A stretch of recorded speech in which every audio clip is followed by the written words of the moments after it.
All right, the left's attempt to shut down and just demonize conservatives in this country is ramping up again. This time, they're attacking African-American conservative commentator Candace Owens for taking on Black Lives Matter protesters during an event at UCLA. Take a look. What is happening right now in the black community, you're going to hear it in this room first.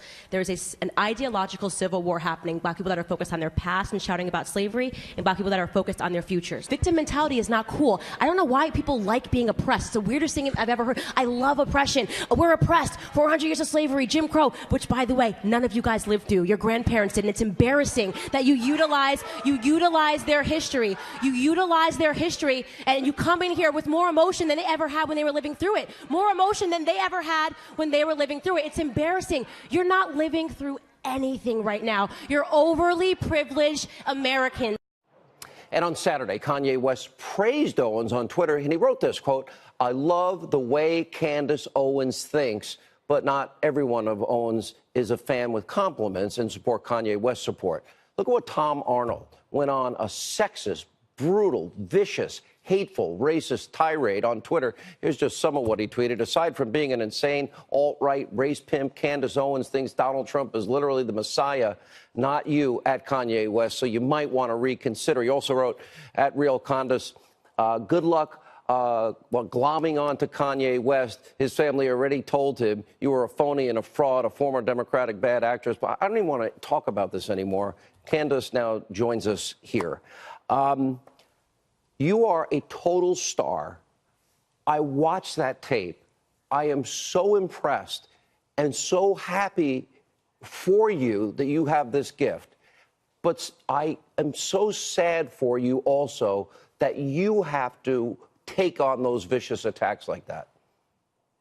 Thank you so much, first of all, for the compliment. It means a lot coming from you. And let me tell you, do not be sad for me. This is exactly what I wanted. This is exactly what I intended to happen, because I knew exactly what I was going up against. When you go up against the left, this is what they do. They try to essentially say that you are not allowed to think differently. I say it all the time. Blacks are ideological slaves and pawns to the Democratic Party. Try and invest in real estate. If you don't put your money on under a mattress, believe me, I know what you mean. It's not the same, though. How I watched Kanye West, I was so happy that he did that, because that's what I always thought. Everybody should embrace this freedom. Why do so many have a problem with this? It's not a problem with it. You have to think about what the left has done successfully. They've hijacked our education. They hijacked our families via LBJ and the Great Society Act, taking away black fathers so that black youth would start to look at hip-hop culture and NBA and NFL athletes for the right direction. This is why they're constantly utilizing Hollywood, and there's developed this underground system of conservative thinkers in Hollywood for fear of losing their jobs. Kanye West is just the first person that's brave enough to come out swinging against them and saying that he has a right to think according to how he would like to. I really thought, honestly, it was so refreshing that he did that, and I was happy for you. You know, a very dear friend of mine, Deneen Borelli, she's been a guest on this program often. She wrote a best-selling book, Blacklash. The first thing she writes in the book is Google my name. And because she happens to be a black American who is conservative, the things that come up are the most vicious. Why? Why do you think that is? Well, I think that the reason is because politics is downstream from culture. And if they lose the culture war, they lose absolutely everything they have. They cannot afford to have black people thinking differently. If we move the black vote even 5%, the Democratic Party is absolutely finished. So it's essentially a house of cards that they've been building. When you get black icons like Kanye West, you get... Oh, I'm sorry. Go ahead. Finish your thought. On. No, finish your thought. Or you get black stars to speak out against them, they're in serious trouble. Look at under President Trump, black and Hispanic unemployment is at the lowest level it's ever been at.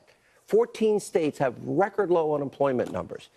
After 8 years of President Obama, 13 million more Americans were on food stamps, 8 million more were in poverty. I said that every night. Do you think this is going to change? Because the Democrats, every year, every election year, they play the race card. Republicans don't want to count you in the census, the James Byrd ad, and so on and so forth. Do you think this changes? Is there a cultural shift based on results coming? 100% there's going to be a cultural shift. And you mentioned the Black Caucus, which stood for more food stamps when Obama announced it, but sat when Trump announced black unemployment. That is disgusting, okay? And that is because they work for leftists. It has been infected. It is a swamp. And I'm telling you right now, we are on the brink of an ideological revolution, and the black community is going to start waking up. And I'm so happy that I get to play a part in this. I got to tell you, I admire you so much. You are a force of light and a star, and I am going to really enjoy watching your career trajectory just soar. And I wish you all God's grace and success in the future. Thank you so much for being with us, and thank you, Kanye, for what he did for you, too. Thank you so much.